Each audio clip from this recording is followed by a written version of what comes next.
Hello साथियों, भारतीय नागरिक सुरक्षा संहिता 2023 में आज हम पढ़ेंगे धारा 189 जो कि सीआरपीसी की धारा 169 के समरूप है।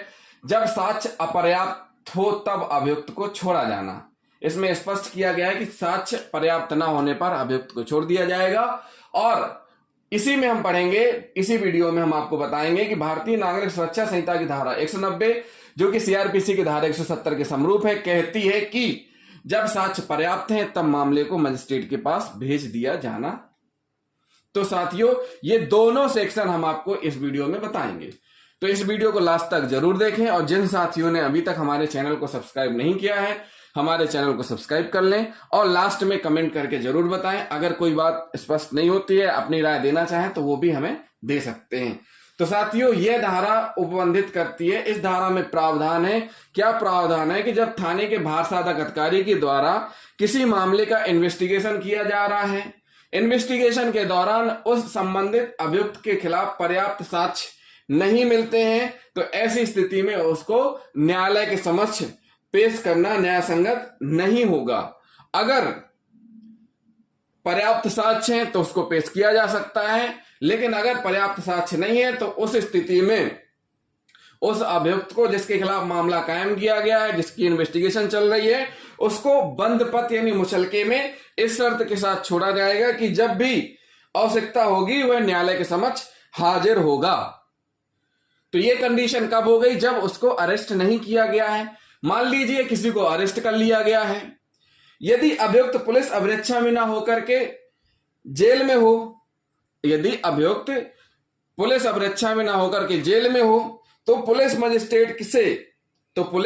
मजिस्ट्रेट से अभियुक्त के छोड़े जाने के लिए निवेदन कर सकती है। क्या कर सकती है? निवेदन कर सकती है कि इसके खिलाफ पर्याप्त साक्ष्य नहीं है, और आवेदन प्रस्तुत करके इस प्रकार से निवेदन कर सकती है। और मान लीजिए जेल से वो जमानत पर आ गया, उस कंडीशन में तो जेल से जमानत पर आ गया, फिर भी न्यायालय में ही इस संबंध में आवेदन प्रस्तुत किया जाएगा कि इसके खिलाफ पर्याप्त साक्ष्य नहीं है, इसलिए इसके खिलाफ अभियोग पत्र प्रस्तुत नहीं किया जा सकेगा।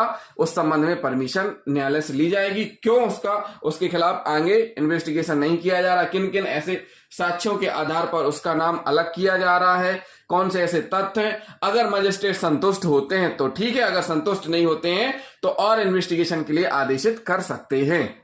तो साथियों, इसमें स्पष्ट कर दिया गया है 3 कंडीशन। पहली कंडीशन ये है कि जब पुलिस की कस्टडी में अभियुक्त हो, उस कंडीशन में साक्ष्य पर्याप्त नहीं है तो पुलिस स्वयं मुचलका पर उसको छोड़ सकती, इस शर्त में कि जब न्यायालय में आवश्यकता होगी उपस्थित हो। दूसरी कंडीशन, जब उसको न्यायालय के समक्ष प्रस्तुत कर दिया गया है और वह जेल में निरुद्ध है, तो ऐसी स्थिति में न्यायालय ही आदेश करेंगी। तीसरी कंडीशन, जब न्यायालय के समक्ष प्रस्तुत कर दिया गया और सामने वाला अभियुक्त जमानत पर है, तो उस स्थिति में भी न्यायालय ही आदेश करेंगे, अगर न्यायालय संतुष्ट होगी तो साथियों, इस धारा में स्पष्ट प्रावधान है जो हमने आपको बता दिए हैं। और साथ ही साथ यह भी स्पष्ट किया गया है कि जब मान लीजिए अपराध घटित होना ना पाया गया हो, पहली कंडीशन, जब अपराध घटित ना होना पाए जाने पर यदि अनुसंधान में संकलित साक्ष्य से यह दर्शित हो कि इन्वेस्टिगेशन के दौरान जो भी साक्ष्य एकत्रित किए गए हैं और उससे यह दर्शित हो कि कोई अपराध घटित ही नहीं हुआ है। क्या कह रही है धारा? कि कोई अपराध घटित ही नहीं हुआ है, वह मिथ्या सूचना दी गई है। ऐसी स्थिति में अंतिम रिपोर्ट प्रस्तुत की जाएगी जो खारिजी कहलाएगी। फिर से समझिए साथियों, यदि एफआईआर के बाद जब इन्वेस्टिगेशन हो रहा है, इन्वेस्टिगेशन के दौरान साक्ष्य एकत्रित किए गए हैं और उन साक्ष्यों से स्पष्ट होता है कि कोई अपराध घटित ही नहीं हुआ है और वह सूचना मिथ्या यानी झूठी दी गई है, तो ऐसी स्थिति में अंतिम रिपोर्ट प्रस्तुत किया जाएगा, लेकिन खारिजी के रूप में प्रस्तुत की जाएगी। जो अंतिम रिपोर्ट प्रस्तुत किया जाएगा वो क्या कहलाएगी? खारिजी कहलाएगी। खारिजी प्रतिवेदन मध्य प्रदेश पुलिस विनिमय के नियम 787 के अनुसार वर्णित प्रक्रिया का पालन करते हुए न्यायालय में प्रस्तुत की जाएगी। मध्य प्रदेश पुलिस विनिमय नियम है जो 787 के अनुसार प्रस्तुत की जाएगी।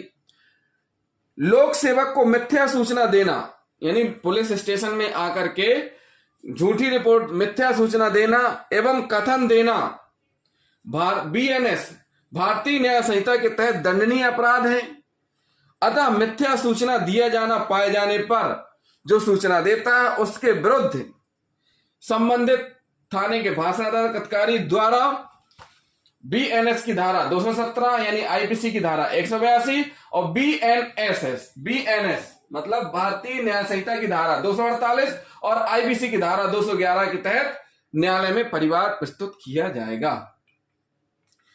अब ये हो गई क्या खारिजी वाली स्थिति। देखिए अंतिम रिपोर्ट प्रस्तुत की जाएगी तो खारिजी के रूप में हो जाएगी, ऐसा नहीं है। देखिए साथियों, जब भी FIR पुलिस स्टेशन में दर्ज होती है तो उसका निराकरण 3 तरीके से होता है।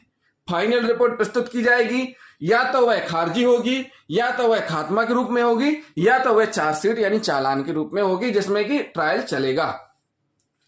तो पहली कंडीशन क्या हो गई, खारिजी जिसमें अपराध ना हुआ हो। उसके बाद यदि मजिस्ट्रेट के समक्ष अंतिम रिपोर्ट खात्मा प्रस्तुत की जाती है, खात्मा का मतलब क्या होता है, अपराध हुआ है लेकिन अभियुक्त के विरुद्ध पर्याप्त साक्ष्य नहीं है। अपराध हुआ है लेकिन अभियुक्त के विरुद्ध पर्याप्त साक्ष्य नहीं है। खात्मा मतलब अपराध हुआ है लेकिन अभियुक्त के विरुद्ध पर्याप्त साक्ष्य नहीं है। तो ऐसी स्थिति में खात्मा रिपोर्ट न्यायालय में प्रस्तुत की जाएगी। और अगर मान लीजिए जो अभियुक्त हैं, अभियुक्त ही खत्म हो गया है, एक 4 व्हीलर में ड्राइवर गाड़ी चला रहा था, पुल से टकरा गया, पेड़ से टकरा गया, ड्राइवर की डेथ हो गई लेकिन साथ में कुछ अन्य व्यक्तियों की भी डेथ हुई। तो ऐसी स्थिति में जब स्वयं अभियुक्त ही खत्म हो गया तो वहां पर खात्मा की स्थिति लागू होगी। तो अपराध हुआ है लेकिन अभियुक्त के विरुद्ध पर्याप्त साक्ष्य नहीं, या तो अभियुक्त ही खत्म हो गया है। यदि मजिस्ट्रेट के समक्ष अंतिम रिपोर्ट खात्मा रिपोर्ट प्रस्तुत की जाती है, वह अपराध का संज्ञान लेने और आदेश का जारी करने का इच्छुक नहीं है, तो भी सूचनादाता को सुने जाने का अवसर प्रदान किया जाना चाहिए। इसमें स्पष्ट किया गया है कि जैसी मजिस्ट्रेट महोदय के समक्ष खात्मा रिपोर्ट प्रस्तुत की जाएगी तो मजिस्ट्रेट चाहे तो उसमें और इन्वेस्टिगेशन के लिए आदेशित कर सकते हैं। अगर इच्छुक हैं, अगर इच्छुक नहीं है तो उस स्थिति में जो सूचना करता है उसको नोटिस जारी करके बुलाया जाएगा, उसको सुना जाएगा और उससे मजिस्ट्रेट महोदय पूछेंगे, पूछताछ करके उससे पूछेंगे कि आप पुलिस के द्वारा की गई कार्रवाई से संतुष्ट हैं कि नहीं है, क्या कार्रवाई पुलिस ने की आपके अनुसार कि नहीं की। सूचनादाता को सुना जाना चाहिए ताकि सूचनादाता अपराध का संज्ञान लेने और आदेश का जारी किए जाने के संबंध में अपने तर्क मजिस्ट्रेट के समक्ष रख सके। अपने तर्क मतलब ये हुआ, इसमें स्पष्ट किया गया है कि उस खात्मा को स्वीकार किया जाए कि नहीं किया जाए और इन्वेस्टिगेशन के लिए भेजा जाए या नहीं भेजा जाए।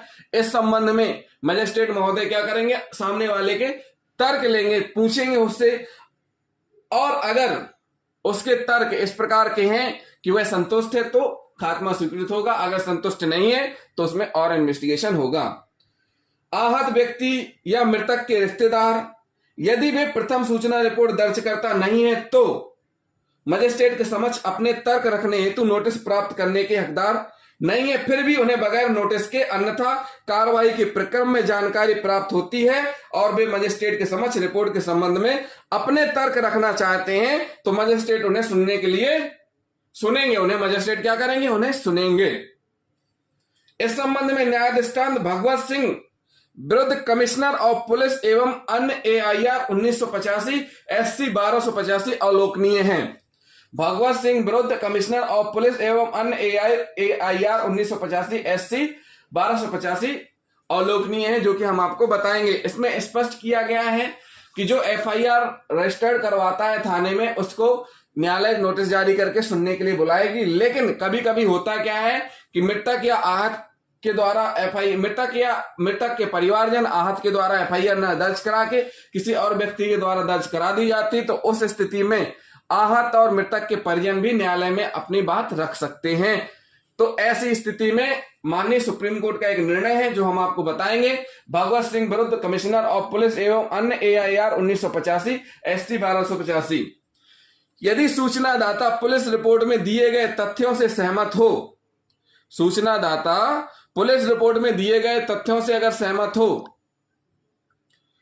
तो मजिस्ट्रेट उसे स्वीकार करेंगे और अभियुक्त के विरुद्ध अगर मान लीजिए स्पष्ट किया गया है यदि सूचनादाता पुलिस रिपोर्ट में दिए गए तथ्यों से सहमत है, जो पुलिस ने खात्मा रिपोर्ट प्रस्तुत की है न्यायालय में और जो सूचनादाता है जिसने एफआईआर दर्ज कराई है वह सहमत है, तो मजिस्ट्रेट खात्मा स्वीकार करेंगे और अभियुक्त के संबंध में जैसी परिस्थितियां हो वैसा आदेश देंगे। अभियुक्त के संबंध में निम्नलिखित परिस्थितियां हो सकती हैं। नंबर 1, यदि अभियुक्त जेल में है तो उसे जेल से छोड़ने का आदेश जेल के अधीक्षक को भेजेंगे। नंबर 2, यदि अभियुक्त उसके समक्ष पुलिस अभिरक्षा में भेजा गया है तो वह उसे वहीं छोड़ने का आदेश देंगे। नंबर 3, यदि अभियुक्त को थाने के भाषादार अधिकारी ने बंद पत्र लेकर छोड़ा है तो उसे बंद पत्र से मुक्त कर देंगे। स्पष्ट कर दिया गया है जब साक्ष्य अपर्याप्त है। इस संबंध में माननीय सुप्रीम कोर्ट का बहुत महत्वपूर्ण जजमेंट है। जब साक्ष्य अपर्याप्त है तो इस कंडीशन में जो अभियुक्त जेल में है उसे जेल से छोड़ने का आदेश जेल अधीक्षक को भेजेंगे, माननीय न्यायालय के द्वारा भेजा जाएगा। यदि अभियुक्त नंबर 2, यदि अभियुक्त उसके समक्ष यानी उनके समक्ष पुलिस अभिरक्षा में भेजा गया है तो उसे वहीं से छोड़ने का आदेश देंगे। यदि अभियुक्त को थाने के भाषादार अधिकारी ने बंद पत्र लेकर छोड़ा है तो उसे बंद पत्र मुक्त कर देने का आदेश देंगे। यदि वह अंतिम रिपोर्ट से सहमत नहीं है तो निम्नलिखित कार्रवाइयां कर सकते हैं। नंबर 1, वह पुलिस को अतिरिक्त इन्वेस्टिगेशन का आदेश दे सकते हैं और विवेचना करने का अन्वेषण करने का आदेश दे सकते हैं। नंबर 2, वह स्वयं अंतिम प्रतिवेदन के साथ प्रेषित केस डायरी में संकलित साक्ष्य के आधार पर उस अपराध का संज्ञान कर सकते हैं। क्या कर सकते हैं? उस अपराध का स्वयं संज्ञान कर सकते हैं। किंतु अब मान लीजिए ये क्या हो गई कंडीशन, इसमें स्पष्ट हो गया कि जब साक्ष्य अपर्याप्त हैं तो क्या होगा, अभियुक्त को छोड़ा जाएगा और किन किन परिस्थितियों में छोड़ा जाएगा हमने आपको स्पष्ट कर दिया है। अब मान लीजिए अब साक्ष्य पर्याप्त हैं तो ऐसी स्थिति में क्या होगा, जब साक्ष्य पर्याप्त है तो अभियुक्त के विरुद्ध आरोप पत्र यानी चालान मजिस्ट्रेट के समक्ष प्रेषित किया जाएगा। अपराध जमानती होने पर मुचलका में पाबंद कर न्यायालय में नियत दिनांक को उपस्थित होने के लिए संबंधित प्रतिभूति ले करके छोड़ा जाएगा कि मतलब उस संबंधित प्रतिभूति लेकर के कि इस तारीख को आपको न्यायालय में उपस्थित होना है। क्या करना है? इस तारीख को न्यायालय में उपस्थित होना है तो संबंधित व्यक्ति उपस्थित होगा। नंबर 3, अभियुक्त को मजिस्ट्रेट के समक्ष पेश करेंगे तथा आयुध या अन्य वस्तु भी पेश की जाएंगी चालान के साथ में। जो भी अभियुक्त जिसको पुलिस ने मुलजिम बनाया है या जिसको गिरफ्तार किया है, अगर विवेचना कंप्लीट हो गई है तो सेम डे, और अगर बंद पत्र पर जमानत पर छोड़ा था, मुचलके पर छोड़ा था, तो उस स्थिति में क्या करेंगे, अभियुक्त को पेश करेंगे और साथ साथ में जो जब्त शुदा आयुध या अन्य वस्तुएं वो भी पेश की जाएंगी। तो साथियों नोटिस, अभी पहले क्या था कि मुचलके पर पाबंद किया जा सकता था, लेकिन अब नोटिस दे करके भी पाबंद करते हैं कि नोटिस दिया और उसको सुनिश्चित कर दिया कि न्यायालय में इस तारीख को उपस्थित होना है। अभियुक्त को बंद पत्र पर छोड़ना सीजेएम न्यायालय द्वारा, देखिए साथियों स्पष्ट कर दिया गया है, इसमें एक नया पॉइंट जोड़ा गया है जिसमें स्पष्ट किया गया है कि अभियुक्त पत्र को बंद पत्र पर छोड़ना सीजेएम न्यायालय द्वारा, यानी मान लीजिए अभियुक्त को सीजेएम न्यायालय के द्वारा बंद पत्र पर छोड़ दिया गया है। क्या कर दिया गया है? सीजेएम न्यायालय द्वारा बंद पत्र पर छोड़ दिया गया है। तो उसके बाद सीजेएम न्यायालय के द्वारा चालान दूसरी अधीनस्थ कोर्ट को मार्क कर दिया गया है कि उसका विचारण संबंधित कोर्ट में किया जाएगा। तो वो संबंधित कोर्ट भी उसका विचारण करेंगे। क्या करेंगे? उसका विचारण करेंगी और उस संबंधित परिवादी को या उन व्यक्तियों को सूचना दे दी जाएगी कि इसका विचारण कहां पर होगा, अब सीजेएम महोदय के यहां ना होकर के एसीजेएम जेएमएफसी महोदय के यहां होगा। नेक्स्ट कह रहे हैं कि पुलिस अधिकारी मूल बंद पत्र को न्यायालय में चालान के साथ पेश करेंगे। जो भी पुलिस अधिकारी हैं जिनके द्वारा मूल बंद पत्र तैयार किया गया है वो मूल बंद पत्र न्यायालय में प्रस्तुत किया जाएगा और स्पष्ट किया गया है कि बंद पत्र की एक प्रतिलिपि उन व्यक्तियों में से एक को प्रदत्त करेंगे जो उसे निष्पादित कर रहे हैं। जो बंद पत्र यानी जो मुचलका दे रहे हैं एक प्रति उनको दी जाएगी और ओरिजिनल मूल पत्र चालान के साथ न्यायालय में प्रस्तुत किया जाएगा।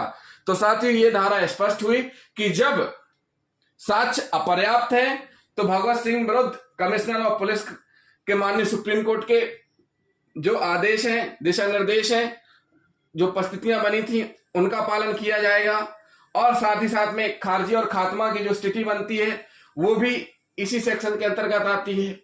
और जब साक्ष्य पर्याप्त होंगे तो चालान पेश किया जाएगा। चालान के साथ साथ जो हमने बताया कि जमानती होने पर मुचलका लेकर के पाबंद किया जाएगा और न्यायालय में प्रस्तुत होने के लिए बंधपत्र तैयार किया जाएगा और अभियुक्त को न्यायालय के समक्ष पेश किया जाएगा। जब अभियुक्त किया जाएगा तो उस मामले से संबंधित जो भी सामग्री है, जब्त है, आयुध है या अन्य वस्तु है, वो भी पेश की जाएंगी। तो साथियों, जिन साथियों ने अभी तक हमारे चैनल को सब्सक्राइब नहीं किया, हमारे चैनल को जरूर सब्सक्राइब कर लें। वीडियो को लाइक और शेयर करना ना भूलें। थैंक यू दोस्तों।